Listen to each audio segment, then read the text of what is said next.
Season 2 of DTBY's community podcast hosted by the CYC. We are a movement dedicated to inspiring, mentoring, and building the leadership qualities of tomorrow's leaders. Last season, our focus was promoting inclusivity and raising awareness about organizations making a difference in our community. Season, we're focusing on individuals who are creating impact on the lives of youth. Before we introduce this episode's guest, we would first like to offer a land acknowledgement. Although this gathering is virtual, we recognize that DTBY convenes on the treaty lands of the Mississaugas of the Credit First Nation and the traditional territory of many nations, including the Haudenosaunee and the Huron-Wendat peoples, also serving as home to many diverse First Nations, Inuit, and Métis peoples. At the Dare to Be Youth charity, we are proud to promote the spirit of helping, sharing, and caring for our neighbors without the expectation that has been exemplified by each of these nations as the first peoples of this land for thousands of years. And we wish to acknowledge our gratitude for the ongoing opportunity to live, work, and build community on this land. It is our collective responsibility to care for each other, to care for these lands. And it is past time to turn reflection into action. We challenge ourselves and everyone here today to commit to one tangible next step to move this work forward. Welcome back to DTBY's community podcast, and welcome to the 13th episode of our new season. My name is Cassia, and I will be your host for this episode. On behalf of DTBY and the rest of our CYC, it is our pleasure to welcome Barbara from Redbird Therapy. DTBY has recently partnered with Redbird Therapy for their Kutana Wema Project in order to bring youth across the world together at Youth Inspire Community Day on November 5th. Thank you for joining us today. Hey, thanks. It might be important, it's Kutana Wema for the program, and Kutana means to meet in Swahili. That's good to know. Thank you for sharing that, Barbara. When we start, just to start off this episode, we always ask our guests to tell the viewers and the listeners a little bit about themselves and what you do. Would you mind sharing that with us? I'd love to. I'm a psychotherapist, and I've been doing mental health and addiction work for 35 years, a really long time. And a lot of my work has been in the community, frontline work, working with a lot of folks who are marginalized and have a lot of barriers in terms of access to getting good care. And I am also currently the clinical director of Redbird Therapy, which is a mental health clinic in Toronto that has registered psychotherapists. Oh, that's incredible. And that's definitely not something that you hear everyone doing. So that's really cool. Would you mind telling us a little bit more about Redbird's Therapy, Kutana Wema Project, and how did Redbird Therapy first get involved with the Wema Centre? It's such a great story. I'm going to back up a little and tell a little bit about Wema Centre. They've been operating for over 25 years, providing care, rescue, rehabilitation, and reintegration services to kids who are street connected. So kids who are living on the street or living in the dump site in Mombasa, Kenya. And Wema Centre provides amazing resources: housing, access to school, life skills, healthcare, trauma treatment. They have an incredible singing and dancing and soccer program. So this is a program that really just wraps these kids who have had a lot of, difficult life experiences already, just wraps them up in love and care and creates opportunities for them to, for their life to go on a very different trajectory. So for me, both individually and as Redbird, we're just so happy to be working with them. And I was introduced to Wema Centre a few years ago. So Fareen Samji, who grew up and is a Kenyan, she and her family have been involved with Wema Centre for a long time. And she had this dream about how do we make something that really supports this program? How do we make it substantial? So when I went to Kenya and I met with the counselors there and the outreach team, I was like, okay, what do you need? You know, what's going to make a difference here? And wanting really to have supports that are informed and directed by the folks who need them, right? So not wanting to walk in and be like, hey, I've got some ideas. But what they said was they're tired. You know, the staff is tired. They work hard. They work in a lot of isolation. They don't have additional resources. And the kids themselves are just longing to have really broad connections with folks. So I was like, I think we can do something like that. So we established the Kutana Wema program, 2 weeks in Kenya, a full week at Wema Centre, where we go on street outreach, we hang out with the kids, we meet with the staff team, we learn from them, they do some teaching with us, and then we bring whatever our skills are and it's really designed as a knowledge share program, right? It's really about an exchange. And then we get to go on safari, which is amazing.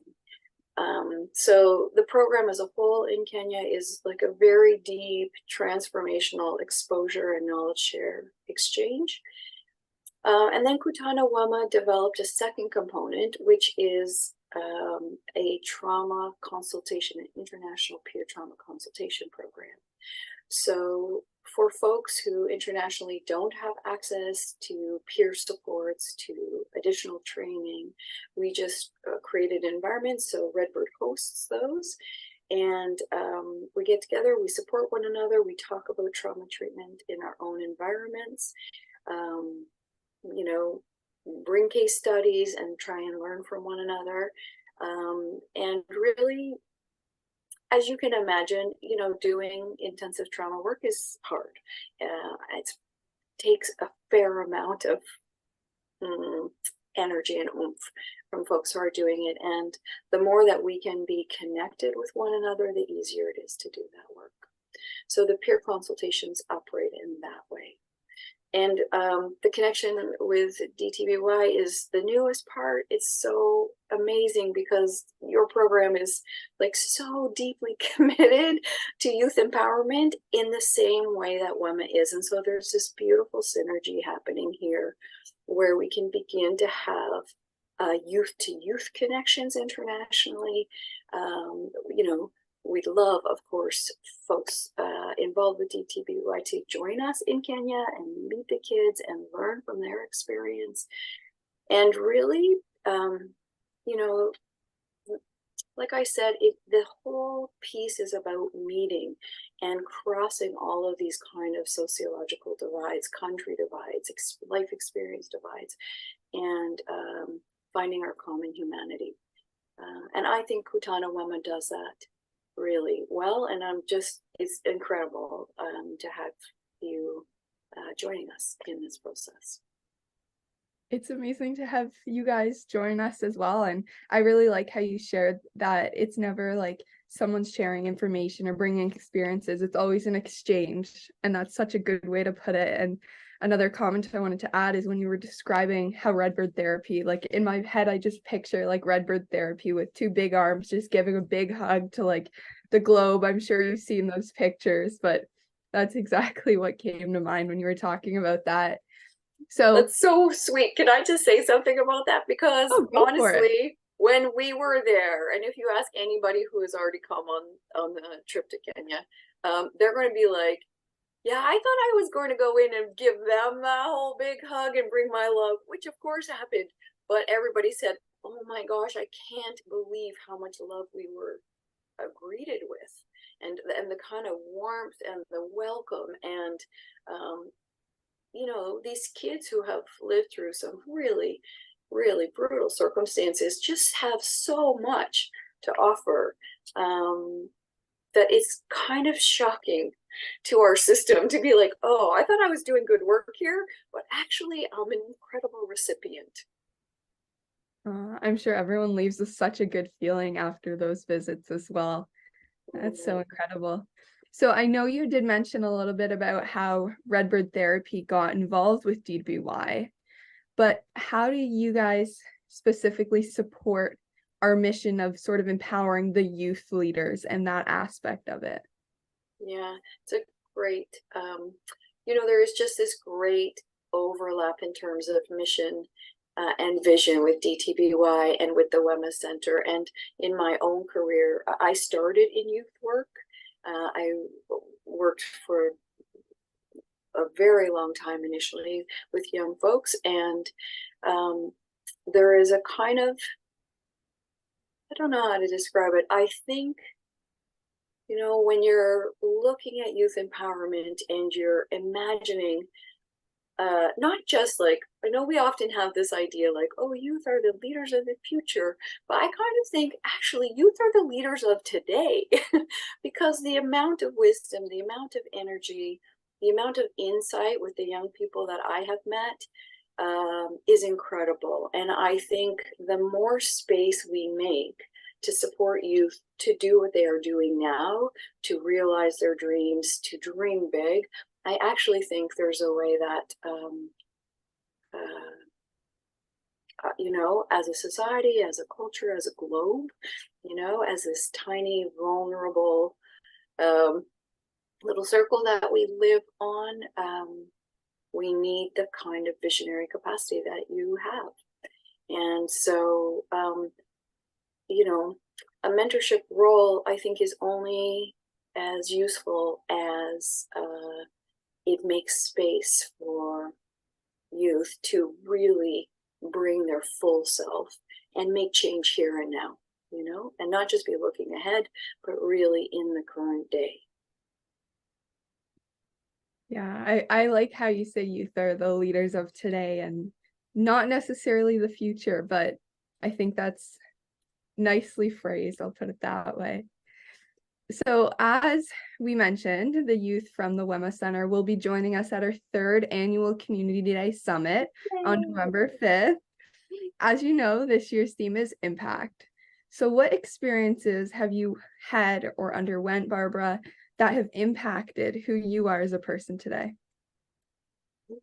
Okay, so I find this question pretty funny, I have to tell you, because I'm 57.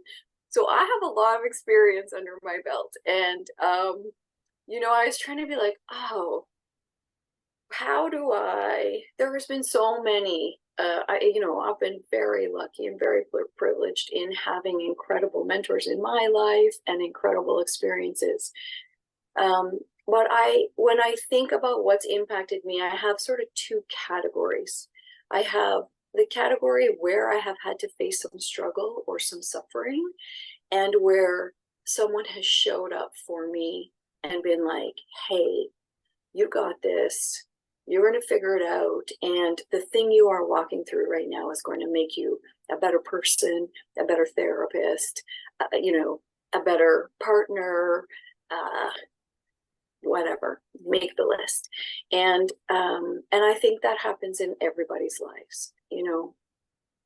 As a therapist, I really get to journey with people in their times of suffering and struggle, and it lets me see how common and human that is, and how resilient we are. When we take the tough moments and find our way through, it changes who we are. So for sure, my life has had its own fair share of struggle and suffering. But I also think about that other category of like, when you're, on fire and your dream is happening and you're being a bit of a rock star in this world, and people come in alongside of you in those moments and hold you up and cheer you and make space for you. And I think for me, those moments are when we grow out of collaboration and out of depth of connection and respect and trust and opportunity, and really out of our joy, out of our desire for what we want to be doing in this world. Those moments, I think, for me, just hold such a delicious feeling. And I can think back really clearly to the people in my life who saw me and heard me and said, oh my gosh, like, what you have to offer really needs to be in this world, and then open that door for me, or stood beside me while I tried to open the door myself, you know? I like how you touched on both sort of more of the struggle aspects of life, really, and how then there's the other aspects of almost like empowerment and you've got this, that sort of thing. And I like how you mentioned both, because realistically you can't have one and not the other. Everyone's going to have both. And I think that's really what shapes how people are impacted in different sort of environments. So I know you shared a bit about how you've been impacted, but how are you planning to impact others, Barbara? I find that a tricky question, because, you know, as a therapist, we walk in a pretty open-ended, a little bit ethereal world. And there's times where in my work, I don't actually know what have I had to offer for this person I'm working with, this client I'm working with, you know, what landed, what stuck, what made a difference. Sometimes they'll tell you, and that feels really great. But sometimes you really, I don't know, there's something about stepping into this world from a place of trust and from a place of, from within your own value system, where you're like, here's what I believe. I do believe that we all contribute to making this world a better place, and sometimes a not as good place. And we have to consciously make those choices. And so how do you live in line with your value system? And for me, like, my core value system is about creating personal and social change. And I love to do that through art and through storytelling. Those are my biggies. So I do that as a therapist. I do that in the Kutana Wema program. I do that when we get to have these kind of mentorship and partnership opportunities. But I think there's a little piece of magic that you don't have control over, where you bring your best self from your best intentions, from your best values, and, you know, hope that you're doing something good in the world. And on occasion, you get that feedback where you're like, hey, what you said mattered to me. It changed how I saw myself. You know, for me as a therapist, if a client says to me, like, I'm actually okay with who I am, you know, I feel more open-hearted. I feel more able to face what life is throwing at me and come through it. Then I feel like, okay, I made a difference. And I guess I hope with the Kutana Wema program that a little of that will happen, both in our relationship with the staff there and supporting the staff, and in our relationship with the kids, where just showing up and being who you are in your own life gives them an opportunity to dream what their life could be like and where they might want to go. It's kind of a quiet, implicit invitation, I think, to be like, hey, your life matters. I see you, and how do I help you do what you want to do, and give what you have to give? And so that's what that's what I hope for. And sometimes you find out you did it, and sometimes you just live with hoping. Thanks for sharing once again, Barbara. I really liked how you sort of touched upon the sometimes all you need is to just show up. And that is such a big takeaway, is how you don't always know how you're making an impact or who you're making an impact on, but just showing up can be, like you said, you can later find out, yes, it helped, or sometimes you just live in hoping that it did something. And I know that was a big aspect when you were talking about the kids. So what is the importance, according to you, of impacting the lives of young people by just showing up or however else, really? Yeah. You know, when youth and young adults have positive impacts in their lives, we know from a statistical place, and I know as a therapist for so many years, that the earlier on that folks get positive influences, the better the outcome is in their individual lives. And when individuals do better, we do better collectively. So this is true. I'm a trauma treatment therapist. That's my big specialty. And so if folks experience trauma early in life and they get support early in life, their life opportunities radically change for the better, you know? And so I think it's an incredible gift to work with youth, young adults, kids, where you're like, I'm making a difference now. Because the truth is, you know, when I work with older adults, we got a lot of repair. We got to go back and manage if it didn't get addressed when they were younger. And I'm sure you can imagine if there's a wound early and there's a repair early, how different a life outcome can be. So for me, this stuff is essential to the well-being of the world. I really like that. And talking about sort of something that's repaired early on, I sort of think of when you have like a cut on your arm, and if you get the proper treatment, it heals fine. But if you leave it and just maybe like pick away the scab, then it starts leaving a scar, and the scars last a lot longer than what would have happened if you just let it heal. That is like the perfect metaphor. It's awesome. Yeah. Yeah, I really like that analogy. And I know you mentioned about having some mentorship and having some amazing leaders who walked alongside you and were there to encourage you along your journey.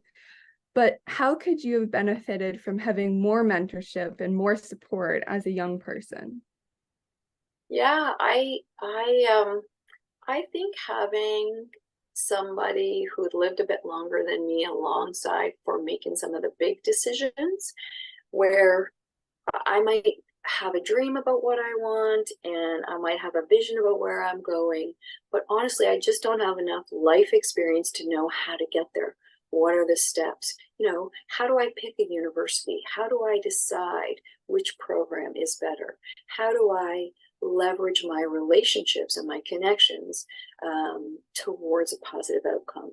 Those are skills, and that's details, that's information content that, you know, for me as a younger person, I just didn't have. And I would have loved, you can never have too many mentors, I think, in this world. And still at this age, I have people I look up to and lean into. But a kind of willingness to open up to the information and the strategies that people who've lived a bit longer than I have. That's, I think, I value, and I would have loved to have more of that as a teenager, for sure. I like how you shared the wealth of knowledge aspect of that, and how, and even when some people don't look at themselves as mentors, it's always good to know that you can actually help someone out because you were could be in a similar position they have been before, but just by sharing your experience or what you thought of or what you went through with someone else can be a big stepping stone in their own journey. Yeah, and I think even in your shoes, like as a teenager and as a young adult, there's a swath of folks younger than you who also need that, right? So at most stages of our lives, we have something to offer, you know, whether we're 15 or 16 or 17, or we're like 57 or 67 or 87, right? There's always somebody coming behind you who could use a hand up. I know you mentioned sort of people older, but I also think just looking at the CYC, we've got many members on the CYC who are younger than I am, and just looking at them and being, wow, like, you're amazing. I wish I could do that. I don't know how you do that. So yeah, mentors definitely come in all shapes and sizes and ages. Agreed. Well, that concludes this month's episode of DTBY's Community Podcast. On behalf of the rest of the CYC and DTBY, I would like to thank you, Barbara, for joining us today and doing your part to create impact locally and globally. Are you a young person aged 14 to 24 who is looking to make an impact, receive professional mentorship, and build your network? Join myself and DTBY on November 5th for our 3rd annual Youth Inspire Community Day event. Registration closes Thursday, November 2nd at 11:59 p.m. So make sure to register before it's too late using the link in our description. The DTBY team looks forward to seeing you there and creating impact together. Thank you for listening.